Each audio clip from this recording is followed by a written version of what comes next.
como eu passei na primeira fase da OAB sem precisar de cursinho. Fica aqui nesse vídeo que eu vou te explicar tudo que eu fiz. Olá, meus queridos, tudo bem? Bom, eu acho que não teria vídeo melhor para realmente começar a trazer conteúdos jurídicos aqui nesse canal de eu começar a falar como que foi a minha preparação para a OAB. A OAB, ela determina quem realmente será advogado, né? Se você tá aqui, certamente você já sabe para que serve a prova, enfim. Mas para quem caiu aqui de paraquedas, a prova da OAB, ela vai determinar, né, quem vai ser de fato advogado ou somente bacharel em direito.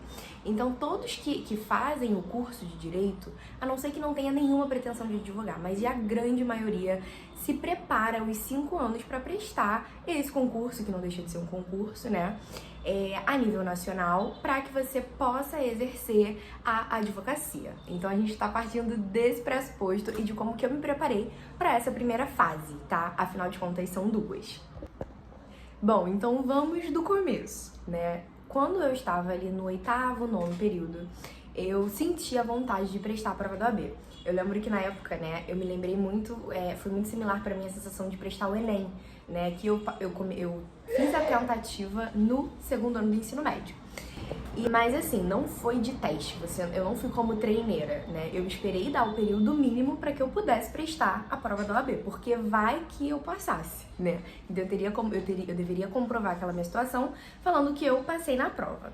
Então, quando eu cheguei ali no 8º/9º semestre, eu senti a vontade de prestar a prova da OAB. Eu lembro que na época eu já trabalhava, na verdade eu trabalhei grande parte da minha vida para pagar minha faculdade, com estágios, enfim, vendendo acessório e tudo. E aí, na época, eu não tinha condições de pagar cursinho, né, pra primeira fase, eu sabia que haveria segunda fase também. E aí eu fiquei com aquilo, né, falei, caramba, como que eu vou fazer essa proeza, né, porque eu sabia que era uma prova muito difícil, todo mundo falava que era uma prova difícil, enfim. E aí eu comecei do começo, né, eu falei, eu não posso ter medo disso. Então eu comecei a pegar provas antigas, comecei a ver, mas sem muita pretensão, digamos assim. Quando chegou, né, no dia da inscrição e tudo mais, eu lembro, gente, que eu esperei até o último dia de inscrição, porque eu tava muito em dúvida. Eu falei, cara, faço ou não faço, tento ou não tento, porque eu sabia que os meus oponentes estariam muito acima, pela grande maioria, fazer cursinho. Mas, assim, não é uma competição entre pessoas, né? Você precisa bater aquela sua pontuação. Então, o seu maior adversário é você mesmo. E aí foi quando eu fiz a inscrição e comecei a estudar. Então, vamos lá para como que foi realmente o meu método de estudo. Eu fiz, em síntese, o que eu sempre fiz na faculdade e também no ensino médio. Eu sempre fui aquele tipo de aluna muito CDF, ali ó, amo papelaria, amo fazer meus resumos, amo essas coisas. Então, eu fui na receita de bolo que sempre deu certo a minha vida toda e eu pensei, vai dar certo agora também. Que foi, eu fazia muita questão. Então, na época, eu assinei uma plataforma na verdade, eu assinei não, um amigo meu tinha assinado e ele me passou o acesso dele. Foi o Que Concurso, se eu não me engano. E ali foi bem bacana, porque eu conseguia filtrar as questões. Esse vídeo não é patrocinado, tá? Eu queria que fosse, mas não é. Enfim, e aí eu conseguia filtrar as questões, né, a nível de as matérias que eu queria fazer, enfim, naquele dia. E aí, a minha rotina na época era faculdade, estágio e igreja, né, quando tinha, e voltava pra casa. E eu já chegava em casa, gente, às vezes, assim, 9h30 da noite. Mas eu religiosamente abria o Que Concursos, pegava meu caderninho e tudo mais, e ia lá fazendo questão. Então, eu me organizei, né, pra conseguir fazer o máximo de questões que eu conseguisse. Laura, tinha algum critério? Sim. Nós temos, né, na prova da OAB, inúmeras matérias. Gente, não dá pra você saber tudo de tudo. Não tem como, não dá.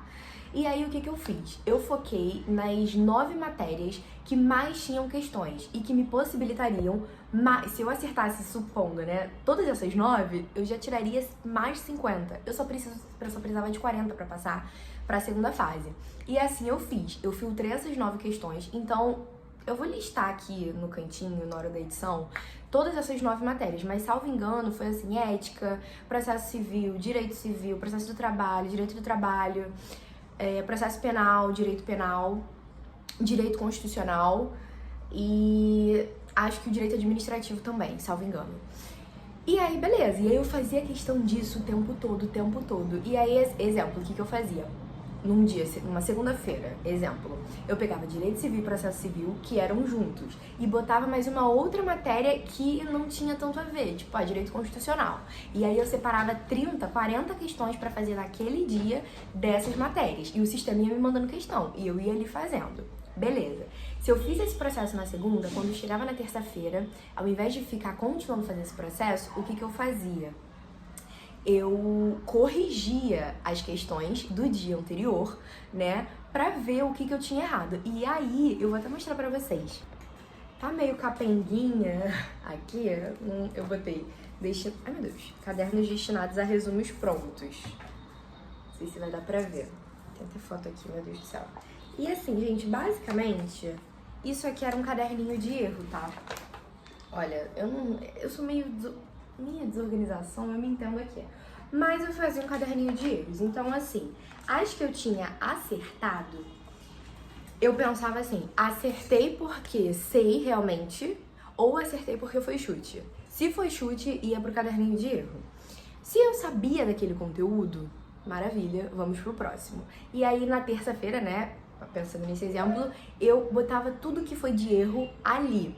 E estudava aqueles erros ali. Então, errei isso aqui por falta de conhecimento. Errei isso daqui porque fiquei nervosa, mas sabia a matéria. Eu mapeava o que tinha acontecido ali. Poxa, eu realmente não sabia. Pegava o admeco, grifava ali na lei e tudo mais. Isso começou a fazer meu estudo ser mais assertivo. Aí chegava na quarta-feira, o que eu fazia? Pegava outras matérias. Então, se na segunda foi Direito Civil, Processo Civil e Constitucional, na terça vai ser Direito do Trabalho, Processo do Trabalho e Administrativo. Beleza. Aí na quarta-feira fazia o caderno de erros Na quinta-feira fazia o caderno de erros da quarta-feira. E assim eu ia fazendo. No sábado, aí eu escolhia, né? Dependendo de como que foi durante a semana, ou eu seguia esse cronograma, ou eu estudava só o caderno de erros. E aí refazia as perguntas que eu tinha errado, né? Pra ver se agora eu já tava acertando mesmo. E aí, o que eu fazia também, tá? No sábado. No sistema do Que Concursos, tem as que você errou, né? E aí eu botava isso aí pra fazer as que eu errei de novo pra ver se eu já tinha acertado, e eu já lembrava e tudo mais. Então foi basicamente dessa forma. Pra mim, funcionou muito desse jeito. E aí, quando foi chegando, né, da semana mesmo da prova, né, acho que umas 2 semanas antes, eu já tinha feito muita questão. Muita questão. Porque se você colocar na balança, a prova tem 80. Eu fazia, em média, de 30 a 40 questões por dia. Então, fazendo aí um cálculo rápido, né, pensando, vamos dizer no mínimo, tá? 30 questões. 3 vezes 5, 15. Eu fazia 150 questões durante 5 dias, que era de segunda a sexta. Então, isso assim, sabe? Muito. 3 meses antes da prova. Então, assim, imagina o tanto de questão que foi. E isso me fez pra eu ficar muito pronta. Então, eu já tava começando a ver pegadinha da banca, eu já tava muito sagaz nisso. E outro ponto importante, eu comecei a perceber Gente, eu acho que eu tô olhando pra cá. Desculpa, eu vou olhar pra cá. Eu comecei a perceber um certo padrão na questão das perguntas mesmo. E aí, assim, às vezes já fiz essa daqui. Não, isso aqui é parecido com isso, a banca pensou desse jeito. E fazer as questões, olhar pro meu oponente, me fez, primeiro, reconhecer onde eu tava errando. E pra mim, eu, Laura, pessoalmente, sou uma pessoa que estou aprendendo a lidar quando o erro é meu, sabe? Eu sempre exijo muito de mim. E isso é uma coisa que sempre me deixa muito vulnerável, digamos assim. Então, uma das minhas preparações, além, obviamente, né, das questões e tudo mais, foi aqui. Foi no meu psicológico.